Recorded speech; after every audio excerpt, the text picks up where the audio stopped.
اللہم صلی علی محمد وعلی آل محمد کما صلیت علی ابراہیم وعلی آل ابراہیم انک حمید مجید۔ اللہم بارک علی محمد وعلی آل محمد کما بارکت علی ابراہیم وعلی آل ابراہیم انک حمید مجید۔ السلام علیکم ورحمۃ اللہ وبرکاتہ۔ اس امید کے ساتھ اپنی بات کا آغاز کرنا چاہوں گی کہ اللہ پاک پروردگار کے کرم، رحم اور عطاؤں کے زیر سایہ سب لوگ زندگی کے شب و روز کر رہے ہوں گے۔ پاک پروردگار سے دل کی گہرائیوں سے یہ دعا ہے کہ وہ ہم سب کو اپنے حبیب کریم حضرت محمد مصطفیٰ صلی اللہ علیہ وآلہ وسلم کے صدقے اپنے حفظ و امان میں رکھے اور آسانیاں فراہم کرے اور آسانیاں تقسیم کرنے کی توفیق عنایت فرمائے۔ میں نے اپنے چینل کے انٹرو میں بھی جیسے کہ وضاحت کی ہوئی ہے کہ میں ذاتی طور پر مسلک، فقہ یا فرقہ بندی کے فیور میں نہیں ہوں۔ محض اللہ پاک پروردگار سے یہ التجا ہے، یہ درخواست ہے کہ وہ میرے سمیت سب سے پہلے مجھے اور پھر تمام جو کلمہ گو لوگ ہیں دنیا میں انہیں اچھے مسلمان بننے کی توفیق عنایت فرمائے، ہمیں اپنے دین کو، قرآن کو سمجھنے کی توفیق عنایت فرمائے اور اپنے پیارے نبی کریم صلی اللہ علیہ وآلہ وسلم کی حیات طیبہ کا مطالعہ اور اس پر عمل کرنے کی توفیق عنایت فرمائے اور میرے آقا جی صلی اللہ علیہ وآلہ وسلم پنجتن پاک کا پورا گھرانہ اور پاک پروردگار کے 1,24,000 نبی ولی پیغمبر اور ایسے ولی اور ایسے شہداء اور ایسے پیارے لوگ جو اللہ پاک پروردگار کو بہت پیارے ہیں مگر ہم شاید بہت سو کو نہیں جانتے ہوں گے، ان سب کے صدقے ہم پہ رحم و کرم کی نظر عنایت فرمائے۔ جیسے کہ ربیع الاول کے بعد ربیع الثانی کا مہینہ حضرت غوث پاک کے نام سے منسوب ہے، 11ویں شریف والے بھی جنہیں کہا جاتا ہے۔ ہمارے ہاں کے مسلک کا مسئلہ ہے، ہم دنیا کی کسی بھی ٹاپک پر کیئر فری ہو کر بات کر سکتے ہیں نارملی، اور اس کے علاوہ ہم اپنے شوق کے کئی کام کر سکتے ہیں، مگر دین کے بارے میں بات کرنے میں یہ کافی مسئلہ ہوتا ہے کہ جب بھی ہم کوئی دین کے حوالے سے بات کریں تو کسی کارنر سے کسی مسلک کے افراد جو ہیں وہ آواز دیتے ہیں کہ یہ کیا ہو رہا ہے، کبھی کسی اور مسلک سے آواز آتی ہے، کسی اور مسلک سے آواز آتی ہے، اور یہ چیز ڈیفینیٹلی نہ تو ہمارے حق میں جاتی ہے نہ ہمارے دین کے حق میں جاتی ہے۔ جیسے کہ اپنے چینل پر بھی اور ویسے بھی جہاں پہ بھی میں بیان کے لیے جاتی ہوں یا محافل پاک میں جاتی ہوں، اللہ پاک کا شکر احسان کہ اس نے یہ توفیق عنایت فرمائی، وہاں پہ میں یہ ضرور ڈسکس کرتی ہوں کہ ہم دنیا میں اگر نقصان اٹھا رہے ہیں یا ہم تکلیف اٹھا رہے ہیں یا ہم کمزور پڑتے ہیں تو وہ محض اسی ایک بیماری کی وجہ سے کہ جو ہم مسلمان بننے پر فوکس کم کرتے ہیں اور جو ہمارا فقہ ہوتا ہے اس کی نمائندگی ہم بہت زوردار طریقے سے کرتے ہیں۔ حالانکہ شاید میری مثال کوئی اتنی زیادہ اچھی نہ ہو جو میں اپنی بات کی وضاحت کے لیے دینے جا رہی ہوں، میں اس کے لیے ایڈوانس سب سے پہلے اپنے مالکان سے اور اس کے بعد آپ سب سے بھی معذرت چاہوں گی، مگر ہمیشہ سمبولک آپ کو پتہ ہے ورڈز یا فریزز یا چیزیں جو ہیں وہ بیان کی جاتی ہیں اپنی بات کو آسان بنانے کے لیے، کلیئر کرنے کے لیے، کلیئرٹی کے بیسیکلی وہ مقصد ہوتا ہے۔ اس لیے جیسے کہ آپ میں سے بھی بہت سارے لوگوں نے پڑھ رکھا ہوگا بکس میں، کہتے ہیں کہ محبوب کا کتا بھی محبوب ہوتا ہے، یعنی کہ دنیا میں بھی اگر کسی کو کسی سے محبت ہو تو اس سے ریلیٹڈ ہر چیز، ہر شخص، ہر بات ہمیں اچھی لگتی ہے، ہمیں پسند ہوتی ہے۔ یہ بہت چھوٹی سی ادنا سی مثال میں نے آپ کو دی ہے، تو سوچئے کہ جس شخص کو اللہ پاک پروردگار سے جو کل جہانوں کا خالق مالک رازق ہے، زندگی اور موت عطا فرمانے والا ہے، آپ سوچئے کہ جو اس کے پیارے ہیں وہ اگر ہمیں پیارے نہیں ہوں گے تو کیا ہماری محبت اور ہمارا عشق سچا ہوگا؟ کیا اس میں کوئی پیورٹی ہوگی؟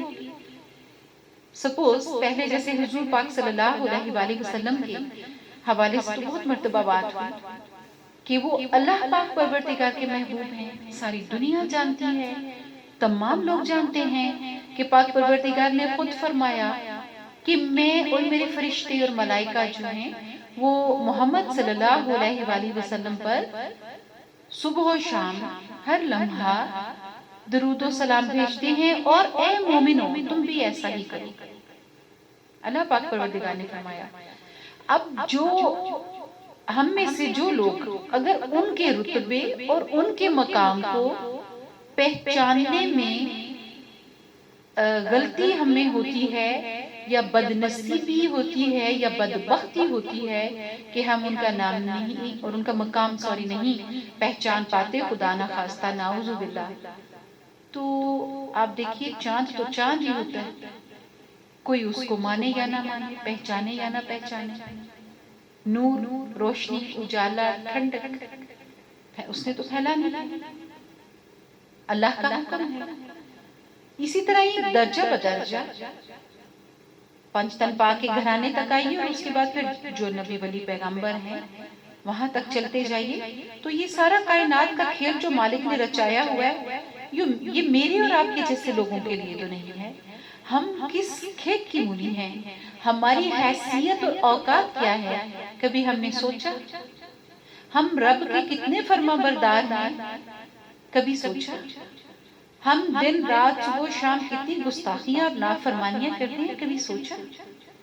اور جا کر ہم مقابلے کہاں کرتے ہیں کہ ایک عشق کے پیچھے باقی محبتیں ہوتی ہیں۔ اسی طرح ہی اللہ پاک پروردگار کا عشق ہے، اس کے محبوب حضرت محمد مصطفیٰ صلی اللہ علیہ وآلہ وسلم عشق ہیں۔ ان کے بعد جتنے بھی نبی ولی پیغمبر ہیں، ولی اولیاء ہیں، وہ سب کیا ہیں؟ وہ اللہ کی محبت ہے، اس کی محبت کا مظہر ہے۔ ہمیں کوشش کرنی ہے، ہم تو ان کے حق پا بھی نہیں کے قریب بھی نہیں جا سکتے، مگر جس سے دنیا میں بڑی کوششیں ہوتی ہیں بہت کچھ کرنے کے لیے، بڑے ٹارگٹ اچیو کرنے کے لیے، حالانکہ ایک دن تو مر ہی جانا ہے، سارے ٹارگٹ اچیو کر کے بھی، سارے سٹیٹس جو ہیں ان کو اڈاپٹ کر کے بھی، گین کر کے بھی، سب کچھ چھوڑ کر چلے جانا ہے۔ مگر جو اصل چیزیں ہیں جن کے لیے ہمیں کریزی ہونا چاہیے دن رات شب و روز، وہ یہ ہستیاں ہیں، خدائے بزرگ و برتر کی پسندیدہ ہستیاں، اس کی محبتیں، جنہوں نے اپنی زندگیاں اس کے عشق میں گزار دی، ان کی خاطر اس نے معجزات بھی کی۔ انہی میں سے پیروں کے پیر، دستگیر سیدنا حضرت سیدنا شیخ عبد القادر جیلانی، جو غوث اعظم کے نام سے، اور بھی بہت پیارے پیارے ان کے اس میں پاک ہیں۔ دیکھیے آپ جن سے محبت کرتے ہیں نا، کتنے ناموں سے پکارتے ہیں۔ ابھی تھوڑی دیر پہلے میرا بیٹا میرے سے لاڈیاں کر رہا تھا، تو میں اس کو پیار سے، کبھی میں اس کو اپنا شہزادہ کہہ رہی تھی، کبھی میں اس کو گندا بیبی کہہ رہی تھی، کبھی اس کو میں گوچو گوچو کہہ رہی تھی۔ محبت کا اظہار ہم کیسے کیسے کرتے ہیں نا، میرا جانو ہے اس کو کہہ رہی تھی، کیا کچھ کہہ رہی تھی۔ آپ بھی اپنے رشتوں کو ایسے ہی پکارتے ہوں گے محبت سے، مختلف ناموں سے۔ تو جو رب کی محبت میں اپنی زندگیاں گزارتے ہیں، تو رب پھر اپنے دیگر بندوں کو حکم دیتا ہے کہ یہ میرا پیارا بندہ ہے، یہ مجھ سے محبت کرتا ہے، یہ میرے پیارے محبوب صلی اللہ علیہ وآلہ وسلم سے محبت کرتا ہے، لوگوں اس سے تم بھی محبت کرو. اور پھر بہت سارے نام ہوتے ہیں، بہت سارے مقام ہوتے ہیں، قدموں کے نیچے ہوتے ہیں. اب ہم اس طرف آتے ہیں، میرے سے کچھ لوگوں نے سوال کیے. سارا دن میں بہت بیزی تھی، ہمارے گھر میں نیاز وغیرہ خوشی منائی جاتی ہے. جب کوئی اس طرح کے ہر دن کوئی نہ کوئی خوشی کا دن ہوتا ہے، بلکہ میرا تو ذاتی یہ بھی سوچ ہے کہ ہر دن میں اگر ہم محض اللہ پاک پروردگار سے عید میلاد النبی تو ہر دن ہمیں منانے چاہیے. یہ وہ عید ہے، تمام عیدوں کی ماں ہے. یہ وہ عید ہے کہ جو ہر دن منانی چاہیے، کہ اللہ پاک پروردگار نے اپنے پیارے محبوب کو ہمیں دیا تاکہ ہم زندگی گزارنے کا ڈھنگ سیکھ سکیں، زندگی جینے اور مرنے کے ڈھنگ سیکھ سکیں. اور جتنے بھی ہمارے انسان ہونے کے ناطے جو کچھ بھی کرنا بنتا ہے یا جو مقام انسانیت کا بنتا ہے، وہ ہمیں بتانے والا کون ہے؟ کس نے بتایا کہ ایک خدا ہے جو تمام جہانوں کا خالق اور مالک ہے، اور صرف اس کی عبادت کرنی ہے، اسی سے مانگنا ہے، کیونکہ وہ رب ہے، وہ واحد ہے، وہ بزرگوں برتر ہے، وہ ہمیشہ سے ہے اور ہمیشہ رہے گا. اس کے آگے جھک جاؤ، سجدہ صرف اسی کو جائز ہے. یہ کس نے بتایا؟ ایک الہامی کتاب جو تمام الہامی کتابوں میں سے مقدس ترین قرآن پاک، وہ کس کے سینہ اقدس پر نازل ہوئی؟ کہاں سے پتا چلا کہ ایسے درود پاک پڑھنا ہے، ایسے اپنے مال میں سے زکات نکالنی ہے، حج کرنا ہے، عمرہ کرنا ہے، یتیموں کے سر پہ دست شفقت رکھنا ہے، ہسبینڈ کو وائف کے ساتھ کس طرح پیش آنا ہے، اور وائف کو ہسبینڈ کے حقوق اور فرائض کیسے خیال مطلب دونوں نے ایک دوسرے کا رکھنا ہے، والدین کے کیا حقوق و فرائض ہیں اولاد کے لیے، اور اولاد کے کیا حقوق و فرائض ہیں والدین کے لیے، بہن بھائیوں کے ایک دوسرے کے اوپر کیا حقوق و فرائض ہیں، ہمسایوں کے ایک دوسرے کے اوپر کیا حقوق و فرائض ہیں، کیا ڈونٹس ہیں، کیا ڈوز ہیں، کن باتوں سے رب راضی ہوتا ہے اور کن باتوں سے وہ ناراض ہو جاتا ہے. یہ سب کس نے بتایا؟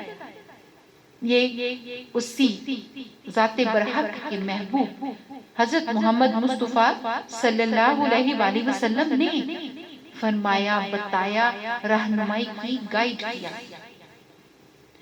آگے پھر ان کے سلسلے، جن میں سے ایک سلسلہ جیسے کہ آج غوث پاک کے حوالے سے ہم نے بات کرنی ہے. کچھ لوگوں نے یقیناً مسلک کا فرق تھا، انہوں نے میرے سے کچھ سوالات کیے جن کے یوٹیوب کے اوپر بہت ماشاءاللہ سے I'm thankful to like یہ ایپس جو ہیں، میں بہت شکر گزار ہوں ان کی، کیونکہ میں اپنے ٹیسٹ کی، اپنی پسند کی چیزیں یہاں سے دیکھتی سنتی ہوں، اپنے علم میں اضافہ کرتی ہوں. جب فری کوئی منٹس ہوتے ہیں تو وہ اچھے مینس سپینڈ ہوتے ہیں، جب روٹین کے مینس کے گھرداری اور نماز قرآن کے علاوہ جو ٹائم تھوڑا ہوتا ہے، جس میں ہر بندے کی، اللہ پاک نے تو فرمایا نا کہ تم چاہو گے تمہیں وہ ملے گا. ذرا غور کیا کریں فارغ وقت میں اللہ پاک پروردگار کے فرمان کو، جو چاہو گے وہ ملے گا. اب یہ بہت باریک نقطہ ہے، کسی وقت اس کو ڈسکس کریں گے. تو مینس مجھے میری چاہت کی بہت چیزیں مل جاتی ہیں، اور آپ میں سے بھی سب لوگ، کیونکہ میں بہت زیادہ ٹائم آپ کا لے نہیں سکتی تو، اور نہ ہی اپنے ٹائم میں سے بہت زیادہ دے سکتی ہوں. لائک ہر کسی کے کافی ساری ذمہ داریاں اور کام ہوتے ہیں، تو یوٹیوب سے آپ کو ان کے ڈیٹیل جو ہے ہسٹری وہ بھی معلوم کر سکتے ہیں آپ. مگر چند باتیں جو مجھے آپ کے ساتھ شیئر کرنی ہے، کیوں کہ میں نے یہ چینل بنایا ہی اسی لیے، خدمت کے لیے، کہ فیمیلز اسپیشلی جو ہیں وہ اس طرف اپنا تھوڑا رخ کریں، اپنی مصروف زندگیوں میں سے جو کسی وقت، کسی بھی پل، کسی بھی دن ختم ہو جانی ہے، ان میں سے کچھ ٹائم ضرور نکالا کریں اس طرح کے کاموں کے لیے، اپنے دین پہ غور و خوض کے لیے. کیوں کہ جو اگلی نسل ہے اس کو ہم لائک یہ وہ پودے ہیں نا جنہیں ہم پروان چڑھا رہی ہیں، ہم پانی دے رہی ہیں، ہم ان میں ان کے لیے دھوپ، ہوا اور گرمی سردی کا خیال رکھ رہی ہیں. انہوں نے کل کو تناور درخت بن کر ہمارے مذہب، ہمارے دین، ہمارے ملک، ہمارے خاندان، ہر چیز کی نمائندگی کرنی ہے. اللہ کی ذات بہتر جانتی ہے کہ ہم اس میں کس حد تک کامیاب ہو سکتے ہیں، مگر ہمیں کوشش تو کرنا ہے تاکہ ہم روز آخر جب اپنے پروردگار کے سامنے حاضر ہوں تو ہم بہت زیادہ شرمندہ نہ ہوں، ہم کہہ سکیں کہ مالک کوشش کی. کیا غوث اعظم دستگیر کہنا شرک ہے؟ کیوں کہ اللہ پاک پروردگار کے سوا کوئی مدد نہیں کر سکتا، اور جب کسی بزرگ نے اللہ کے حکم سے مدد کرنی ہے تو ڈائریکٹ اللہ ہی سے کیوں نہ مانگ لیا جائے؟ بہت سے لوگ کہتے ہیں نا، بات کرتے ہیں کہ بھی اللہ پاک پروردگار تو شہرت سے بھی قریب ہے، نو ڈاؤٹ ہے، مدد کیوں مانگی جائے، المدد کیوں کہا جائے، اس کو ہم نے ڈسکس کرنا ہے اور ان کے مقام کو۔ اب دیکھیے اس کا جواب یہ ہے کہ جب کوئی شخص کہتا ہے کہ المدد یا غوث اعظم یا غوث اعظم یا دستگیر، وہ لوگ کہتے ہیں کہ یہ شرن جائز ہے، سپوز بات کرتے ہیں، یہ بالکل جائز ہے، المدد یا غوث اعظم کہنا، دستگیر کہنا، یہ شرن جائز ہے، شرک نہیں ہے۔ کہنے والا بھی آپ دیکھیے کہ وہ اپنے دل کی گہرائیوں سے یہ جانتا ہے کہ مدد در حقیقت اللہ تعالیٰ ہی فرمانے والا ہے۔ غوث پاک اور دیگر ولی اولیاء جو ہیں رحمت اللہ علیہ، وہ مدد کے مظاہر اور وسیلہ ہیں، رائٹ؟ جبکہ منع کرنے والے تو خود دن رات سرمایہ داروں سے، جاگیرداروں سے اور باہر کی حکومتوں سے پیسے لیتے ہیں، مانگتے ہیں، اور اسی مانگے تانگے پر عیش کرتے ہیں۔ قربانی کی کھالیں، ماہوار چندہ، زکوٰۃ، عشر، صدقہ و خیرات، کیا کچھ نہیں مانگتے۔ تو پھر آپ دیکھیے کہ پھر شرک کا پیمانہ ایک ہی رکھنا چاہیے نا، مختلف تو نہیں ہونے چاہیے۔ اگر نبی ولی سے مانگنا شرک ہے تو پھر مجھے بتائیے کہ وہی چیز اپنے جیسے کمزور بے حیثیت انسانوں سے، دوسرے انسانوں سے مانگنا شرک نہیں ہے کیا؟ گلیوں، بازاروں اور چوکوں میں اتنے بڑے بڑے بینر، فلیکس اور بورڈز کیوں لگے ہوتے ہیں کہ زکوٰۃ، عشر، فطرانہ، صدقات اور عطیات کے ذریعے ہماری مدد کیجیے؟ جگہ جگہ کیمپ کیوں لگائے بیٹھے ہیں؟ جائیے براہ راست اللہ سے کیوں نہیں مانگ لیتے آپ؟ بہجت اللہ سرار 55 غوث پاک رحمت اللہ علیہ فرماتے ہیں، تمہارا ظاہر و باطن میرے سامنے آئینہ ہے، اگر شریعت کی روک میری زبان پر نہ ہوتی تو میں تم کو بتاتا کیا کھاتے ہو اور کیا پیتے ہو اور کیا جمع کر کے رکھتے ہو۔ یہ انہی غوث پاک کے الفاظ ہیں جن کا آپ میں سے تقریباً ہر کسی کو معلوم ہوگا۔ ایک واقعہ بہت مشہور ہے جن کے بچپن کا، کہ محض 11 سال کی عمر میں جب جیلان سے آپ رحمت اللہ علیہ پیدا ہوئے، ان کا جو نیٹو وہ تھا علاقہ جیلان شریف، وہاں سے جب بغداد جانا چاہ رہے تھے علم حاصل کرنے کے لیے، اور اپنی والدہ سے درخواست کی کہ والدہ علم حاصل کرنے کے لیے میں جانا چاہتا ہوں، تو والدہ تو بہت خوش ہوئی کیونکہ وہ تو آلریڈی چاہتی تھی کہ جائیں علم حاصل کرنے کے لیے اور اللہ کی راہ میں نکلیں۔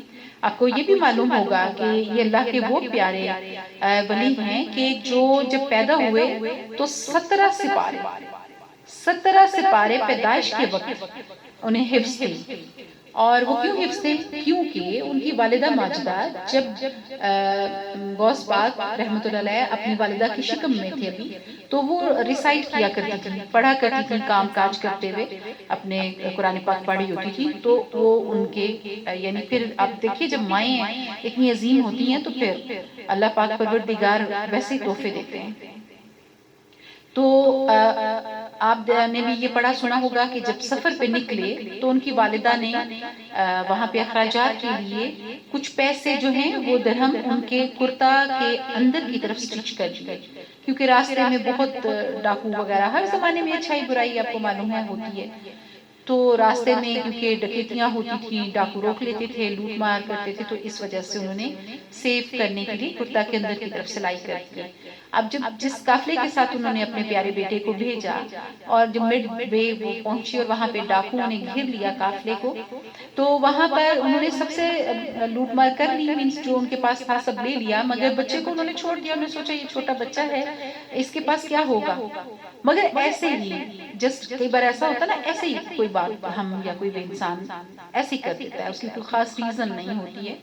تو ان ڈاکو کے سردار نے کہا کہ آپ کہاں جا رہے ہو؟ کیوں جا رہے ہو؟ تو انہوں نے بتایا کہ علم حاصل کرنے کے لیے. تو نے کہا آپ کے پاس تو کچھ نہیں ہوگا یقیناً. تو فرمایا غوث پاک رحمۃ اللہ علیہ نے مسکرائے اور فرمایا کہ نہیں، میرے پاس ہیں، میرے پاس درہم ہیں، میری والدہ نے دے کر بھیجے ہیں 40 میرا خیال ہے درہم. تو ڈاکو نے حیران ہو کے دیکھا کہ یہ بچے کے پاس 40 درہم ہے اور یہ خود بتا بھی رہا ہے کہ مطلب یہ دیکھ رہا ہے کہ سب سے چھین لیا سب کچھ ہم نے، اور اس کو ہم نے چیک بھی نہیں کیا کہ بچہ ہے. تو لیکن جب انہوں نے چیک کیا تو کرتا کو الٹ کر کے الٹی سائڈ سے دیکھا تو واقعی وہاں پہ درہم سلائی ہوئے تھے.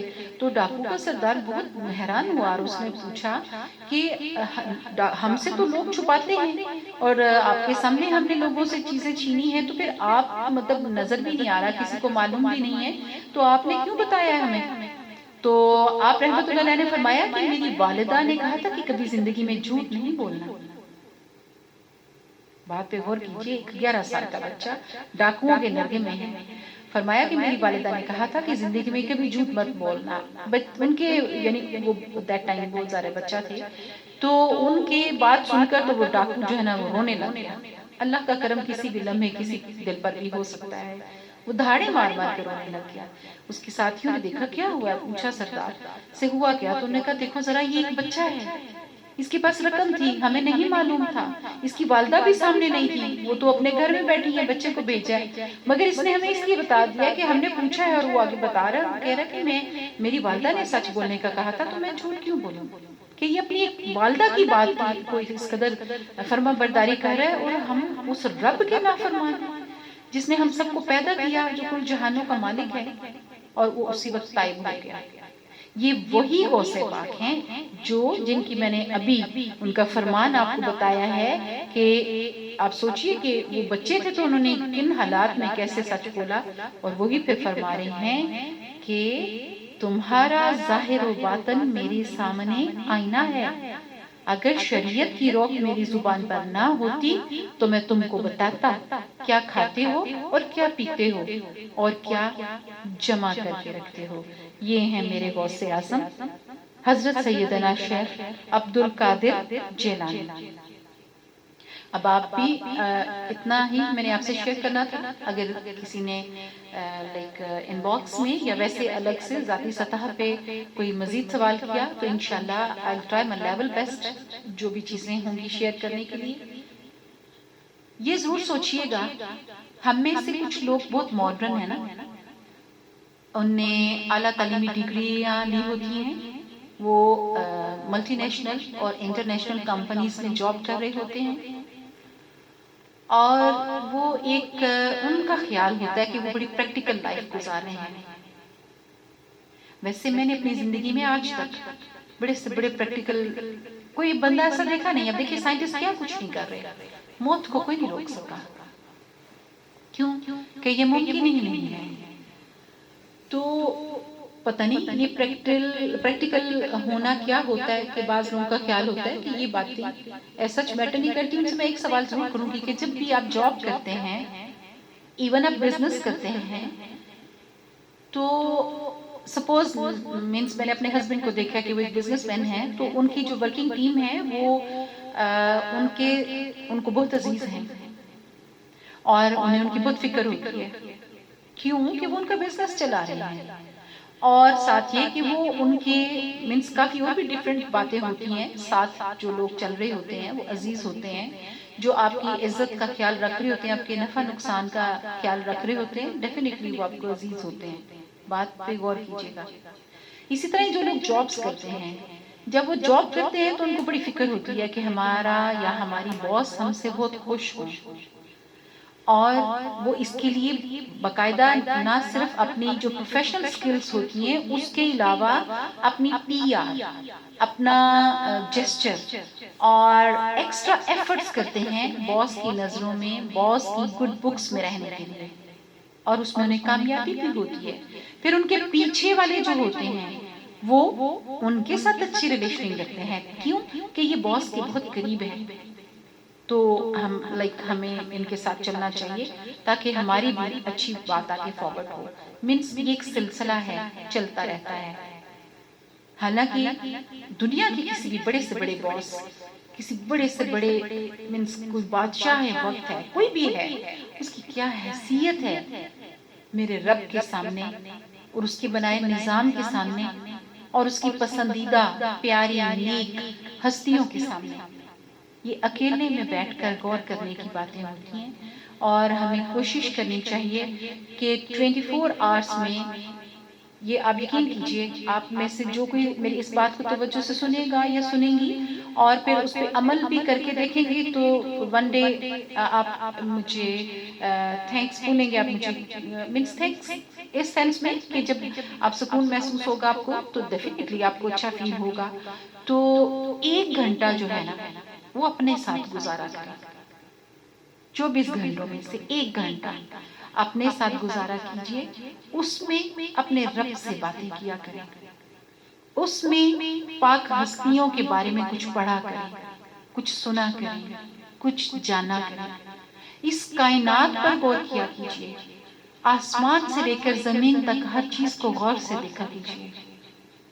پھر ان پاک ہستیوں کی زندگیوں کا مطالعہ کیا کیجئے اور پھر خود پر غور کیا کیجئے. اور پھر آپ کے جو رشتے آپ کی زندگی سے ہمیشہ ہمیشہ کے لیے جا چکے ہیں ان کی زندگی پر اور ان کے آخری سفر پر اور especially the last moment of جو ان کی زندگی کا آخری لمحہ تھا, جو آخری وقت تھا, جو آخری دن تھے اور آخری گھنٹے تھے, ان پہ غور کیجئے گا. یقین مانیں کبھی اگر آپ قبرستان ویسے نہیں جاتے تو قبرستان کے باہر سے نا گزرتے ویسے ہی اپنی گاڑی روک کر یا بائک روک کر یا سائیکل روک کر یا اگر پیدل بھی جا رہے ہیں تھوڑی دیر کے لیے کھڑے ہو کر اس شہر خاموشاں کو دیکھا کیجیے.